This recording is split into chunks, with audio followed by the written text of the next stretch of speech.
Good morning. I'm Kay from Eco Cita Skin by Saarinen Organics, and welcome to Hydrate Me Monday. We've been talking lately about menopause, and some fantastic conversations have been going around. I've been having some wonderful conversations with people on Messenger, so please do reach out if you've got any questions and things that you're stuck with.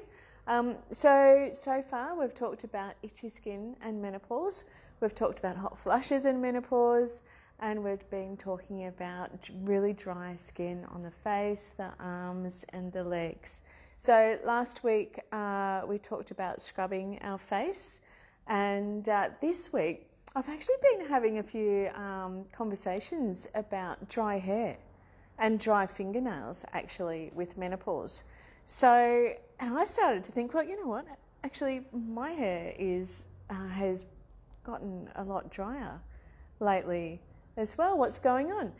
So I reached out to a friend of mine who is an amazing hairdresser who gets right into the format of hair and why things dry out. So we've had a really great conversation, and it is a menopausal thing as well. So to the point where with my hair, I wear it up quite a lot, because if I don't, it goes really frizzy.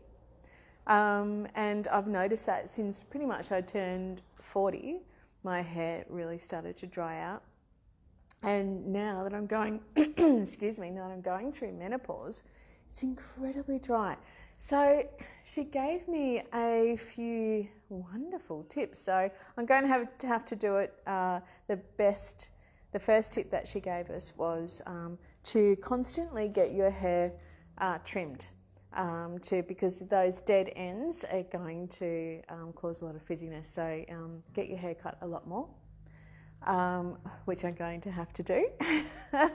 And the other great tip that she gave us was, she gave me was, it's a lack of silica. And which is just amazing, because that's what I've been talking about for the last 3 Hydrate Me Mondays, has been about silica in the diet. So we talked about having the smoothie with silica through seaweed in, and also Sandra Cabot's food supplement with the silica, zinc and vitamin C in there too. So silica actually is in a lot of hair care, like the leave-in treatments actually. So she said, Kay, you're making a lot of great creams. I was like, well, I said, yeah, but I'm not making any hair care. And she said, but what product do you have that's got a lot of silica in it? And so, of course, that's my seaweed hand cream. So my seaweed hand cream, which I make with local seaweed, and I put it in an apple cider vinegar tincture. I let it brew for a good 6 months, and then I put it under a hydraulic press. So, and what I'm looking for in the seaweed is extract that silica. So she said, use the cream in your hair, not up the top, but just down on the ends. And so I've been doing that for the last week actually, and I can feel a difference in my hair. So, you don't have to be using my products, of course, for excuse me, for the silica, but do try and have a look at your hair care. And it's not a conditioner. It's not like in the shower conditioner.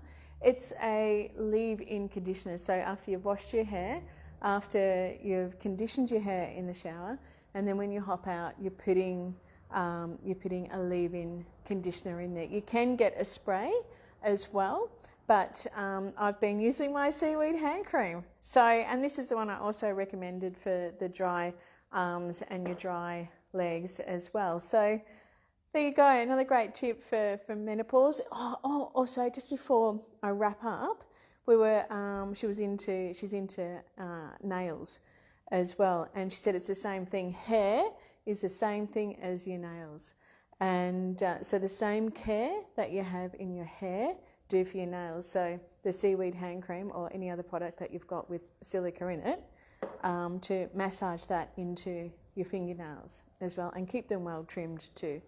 So silica in the diet through seaweed, Sandra Gabot's silica powder in the morning, every morning, teaspoon, and that's on the inside. Also fish oil too is going to help with your hair and your nails as well, and your skin, and also topically. So fantastic. Thank you so much for tuning in. And I was just wondering, Greg, is there any questions this morning?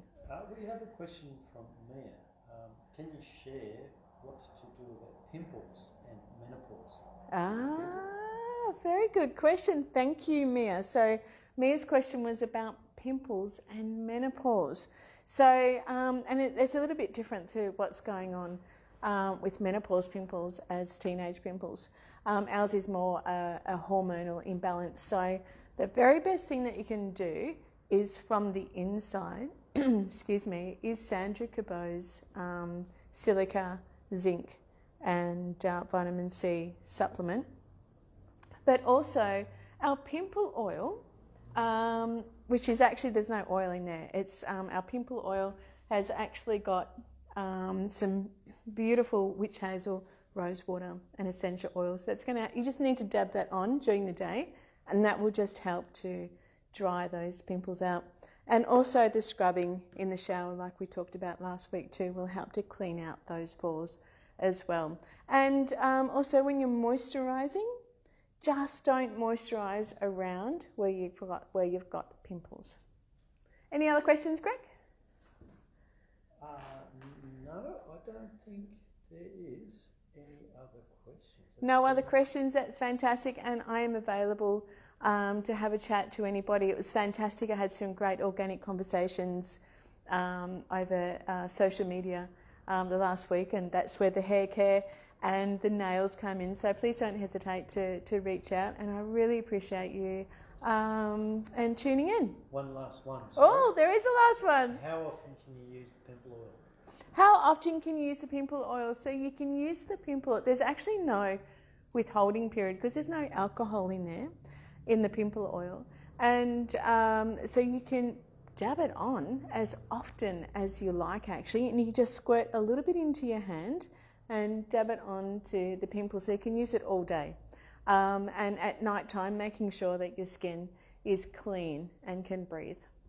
Fantastic.